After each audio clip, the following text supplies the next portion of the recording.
Hi, and welcome to another awesome episode of Fit Lit TV. This is episode number 2.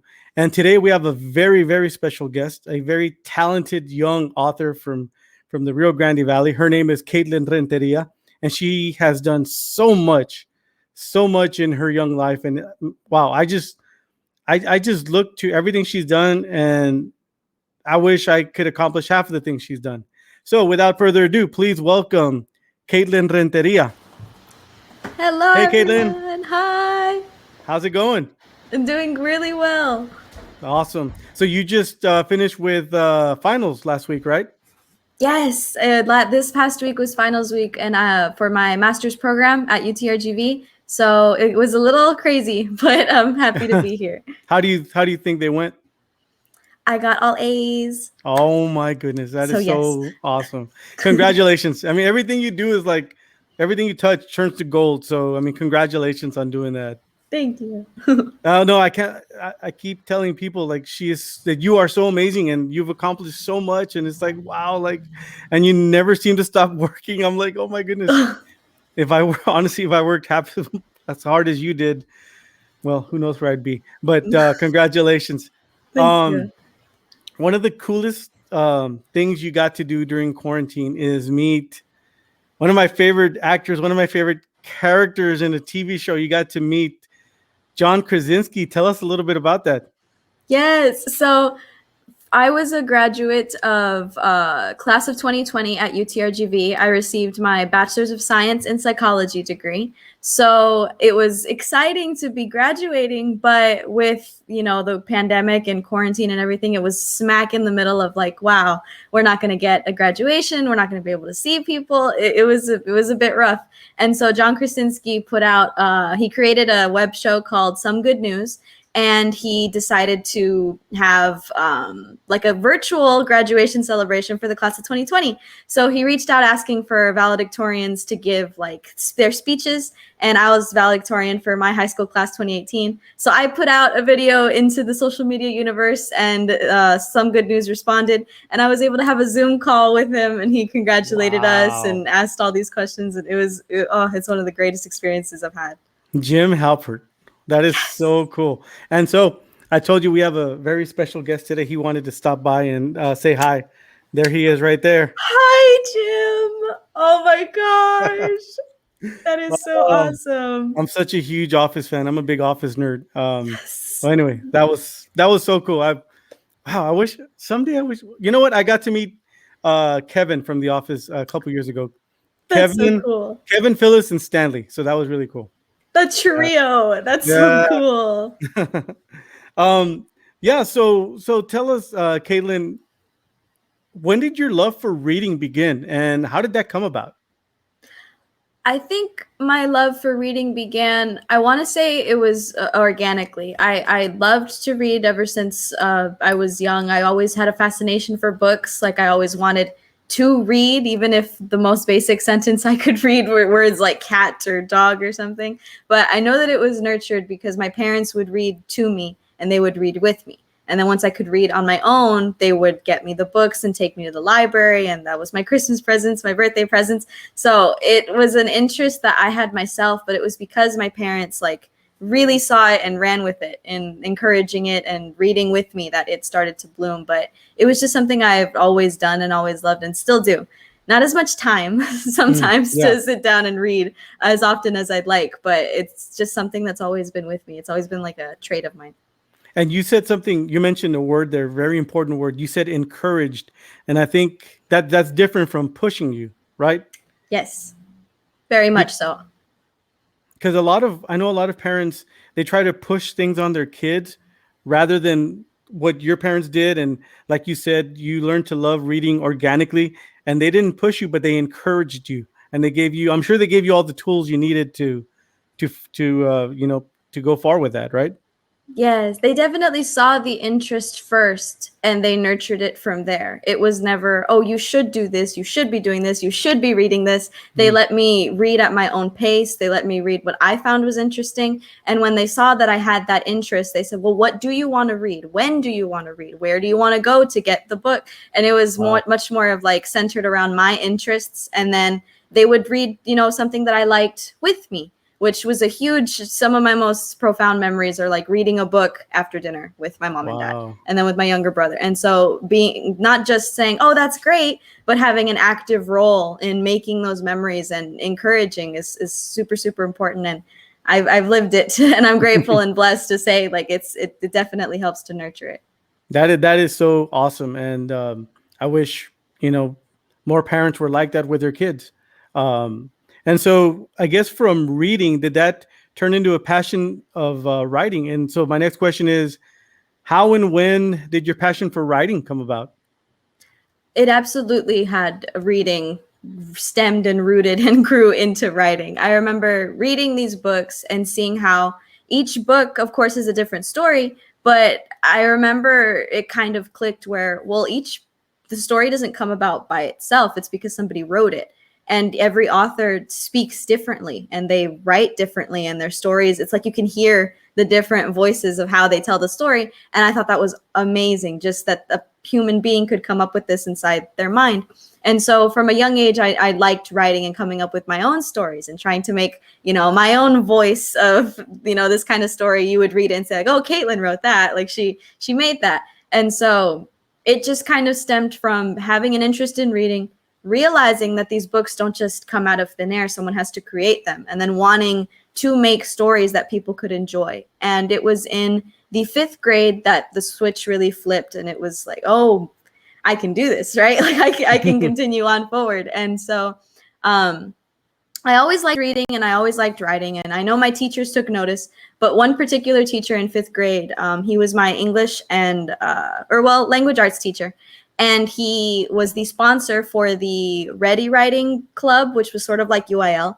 Mm-hmm. And he wanted me to join. And he said like, oh, I know you're always writing. I see your notebooks. Your homework is really great. Like you should come and join.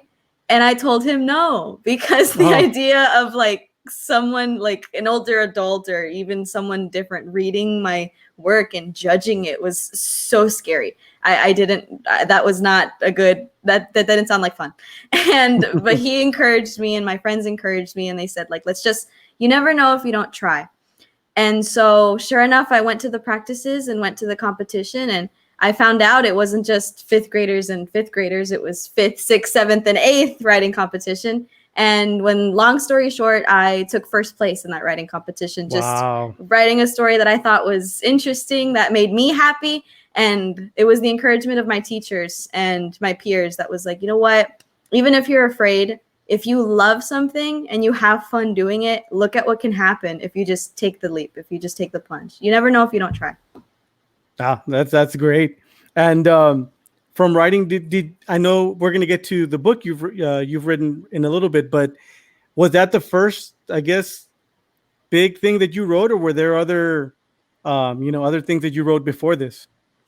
I do think The Other Side of the Law was the first large thing I had written. I had unfinished pieces that were kind of like The Other Side of the Law before that, and then other stories that were really short.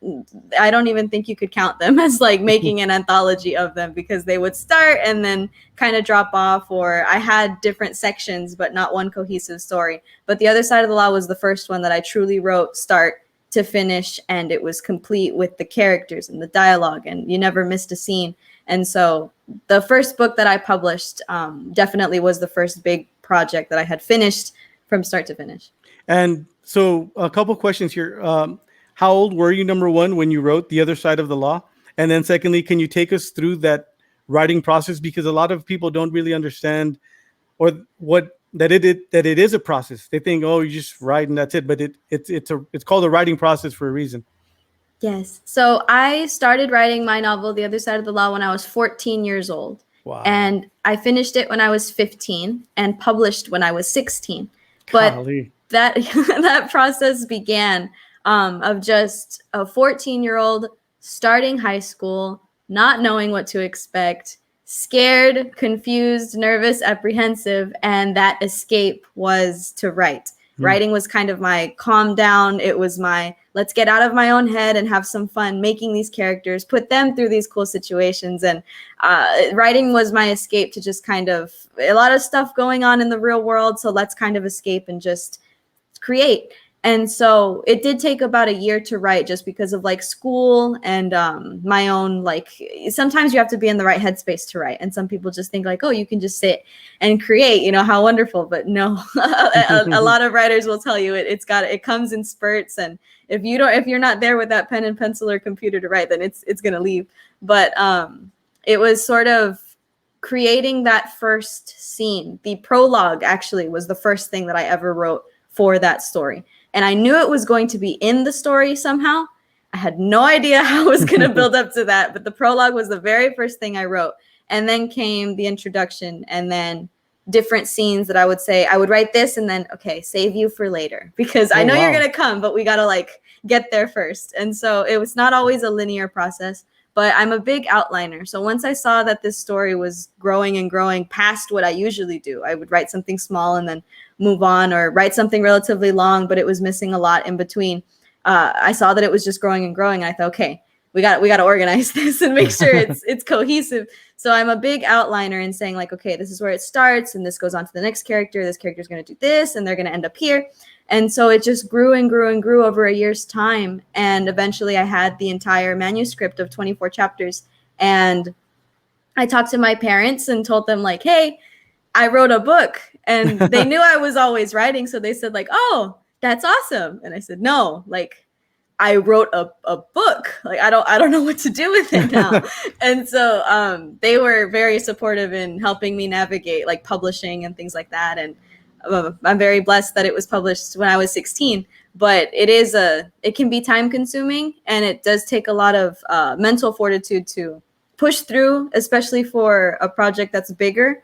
Or even if you do an anthology or a children's book, it takes that time and effort to where writing can be your favorite thing to do in the world. But there's going to be those hard blocks of like, how do I get past this? Or how do I make this sound right? Or this doesn't feel correct. But just pushing through those and getting through those obstacles, it takes time, but it's a very rewarding feeling. And did you go the traditional publishing route, self-publishing? How did that come about? The very first time I published The Other Side of the Law was through a traditional company. There was one that operated locally. And so I went with them, and they accepted the manuscript. They published the first edition, and I was over the moon. But unfortunately, about a year later, the publishing company ended up having to close down. And that was very scary because I wasn't even 17 yet. I think I was 2 weeks away from being 17. And that was really scary because, you know, I took the leap the first time. And it happened, but you know, that sometimes those voices in your head, right? Like, well, maybe this isn't meant to be. Yeah. Like maybe you think, you know, this obstacle is so big. How am I supposed to keep going? But you owe it to yourself and to the work you've created, and to just believe in yourself. Like, if I did it once, why can't I do it again? And kind of keep going, keep persevering. And so the second time around, I went the self-publishing route, but I published through Outskirts Press, which is a self-publishing press. So I get all of the control of like editing and formatting and things like that, the way that you would self-publishing, but the end result is beautiful. It's professional. It's crisp. I love the little details on the inside, like the little squiggle marks for the page numbers, and they do a really beautiful job. Wow. And so can you give us a brief synopsis of The Other Side of the Law? Yes. So The Other Side of the Law is a young adult fiction novel about a Texas girl. You see her on the street and she's just your average teenager, but in secret, she's a spy. So Kay Verdant goes all over the world, stopping bad guys and taking names, solving crimes and missions and stuff. But Kay has always seen the world as this is good, this is bad, this is the line between them, and that's it. But along the way, she meets this mysterious stranger who kind of teaches her like, no, like there's, you know, good people who do, you know, bad things, ? And, you know, bad people who do good things. And it's not always as clear cut as that. And so you need to be able to look deeper into people to truly understand what makes up the world instead of just this and that. And that's it. So it's her journey of, you know, being the good guy while realizing there's more to people than she thinks. Wow. That sounds very interesting. And I know you've already had that published and it's out for sale. Is there a sequel to the book coming along? Yes, The Other Side of the Law actually stayed to be continued, and the manuscript for the sequel is already done, and I'm talking with the publisher, Nice. and hopefully 2021 is the year that There The we Other go. Side of the Law, the sequel, will be out into the world, available for people to read and enjoy. That is so cool. I mean, it's an accomplishment to write one book, but to write another one, that's, that just cements, your talent and what you do. And wow, I can't wait for the second part. And is it just going to be called part two, or do you have a title for it already? I have a title, and I've told like close family about it, Oh, okay. but I don't know. It's gone through like 3 different changes. So the one I have now is like, this is it. This is you. That's it. But yeah, but I don't know. If it changes later, I'm gonna feel bad. But this is, as of right now, after like 3 changes, I have the second one. All right. Well, you heard that. Stay tuned for part two, which will be named, I guess, closer to the finished product. Yes. And Katelynn, I know you've done so much, you've accomplished so much. I mean, writing a book at 16, having it published by that age, that's incredible. Immediately I think of S.E. Hinton and when she wrote, how old she was when she wrote The Outsiders. Um, there's a lot of parallels with, her young success and talent and you, and then that's awesome. So aside from writing, what other goals do you have planned for your life? Well, as of right now, I graduated from early college high school with an associate's degree in biology, which I'm very proud of. And then I pursued a bachelor's of science degree in psychology from UTRGV. And right now, I'm at exactly the halfway point of receiving my master's of arts degree in experimental psychology, also at UTRGV. And so my plan is to become a lecturer and then move on to a PhD program to get a doctorate in psychology, and then eventually become a full-time professor. So I would love to just spend my life teaching and to be able to like engage with students, whether that be undergrad or graduate, and just kind of, I found out that I loved to talk and engage and have those speaks through the presentations that I was blessed to be able to give through what authorship gave me, to be able to go to schools and talk to students and, middle school, elementary, high school, and have those conversations. It really helped me choose my career path, which I'm immensely grateful and blessed for. So definitely a big part of my life, aside from reading and writing, is psychology. I love the topic so very much. Mental health is immensely important, and to be able to act as sort of like a mentor, not only teaching students, but being there for them in the sense of offering advice or just educating on the psychology topic in general, and hopefully bringing more people into the psychology field, is definitely something that I plan to do and want to do in the future. Well, your future students are going to be very blessed to have you as a professor. And wow, all these accolades. I'm not jealous. I'm so happy for you. I really am. It's amazing. Thank you. And along with that, I guess, what advice would you give to an aspiring author? And then also, to tag along with that, what's the best life advice that you have ever received? I think the advice that I would have for aspiring authors or people who just want to pursue their goal and dream in general would be to never give up, because it doesn't matter who you are. It doesn't matter where you come from. It doesn't matter how old you are. If there's something you want to achieve and you have the passion for it and you're willing to put in the hard work, then go for it, go for it, go for it, because you never know what's waiting on the other side for you.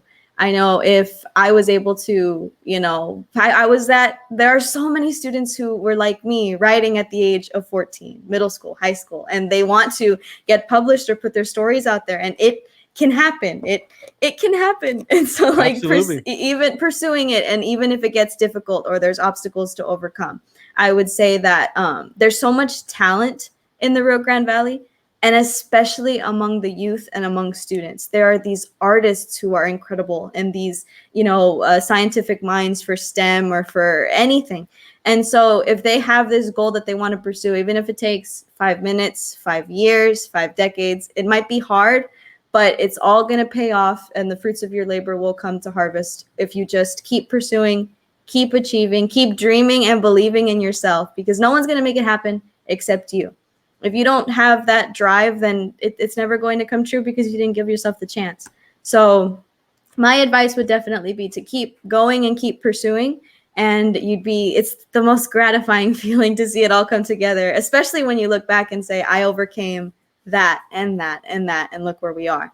And I think that goes hand in hand with what's the best advice I've ever received, which is, it's sort of like a culmination that I've had over the years from various people, but my parents definitely instilled it in me the most, where if you are going to pursue something, whether it be a goal or like your very biggest dream, it would be to have faith, not only in yourself, but in that dream coming true. Because if you think it's going to be hard, that's not going to change. It's going to take hard work. It's going to be difficult. There's going to be obstacles. But just have faith that one day it'll come true. And have faith in yourself, or even if you don't feel in that moment that maybe I mean, you start to have doubts, you start to have some, maybe I can't, maybe I'm not, that at least a small part of you needs to say, like, but you can.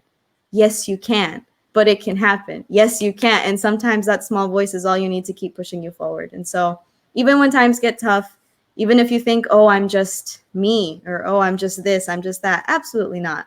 Everyone on this earth has a purpose and a passion to fulfill, and you owe it to yourself to make it happen and have the faith to bring it to life. And only you can do that if you say, yes, I can. So, amen. That's awesome advice. And I hope the right person watches this and hears that, because I think, they might need something like that. And that's great advice. And so, Katelynn, before I let you go, where can people find your book or you on social media or whatever? yes, I am available.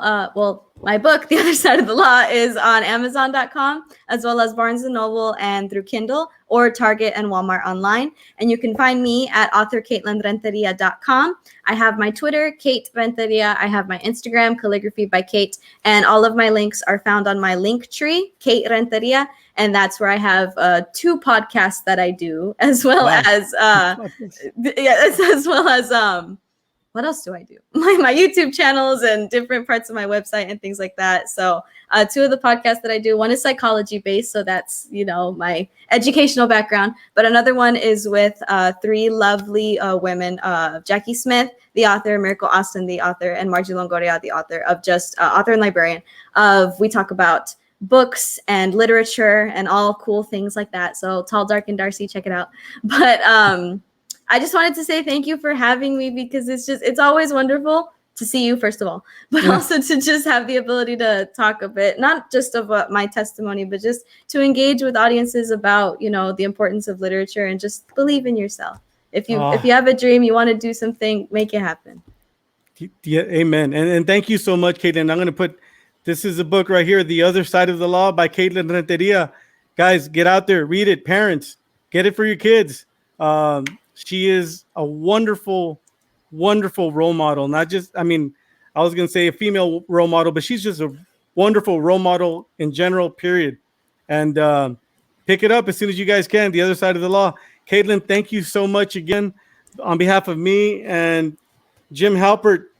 You're doing amazing things. Continue achieving. Thank you, Katelynn. And thank you guys for watching. Bye-bye. Bye.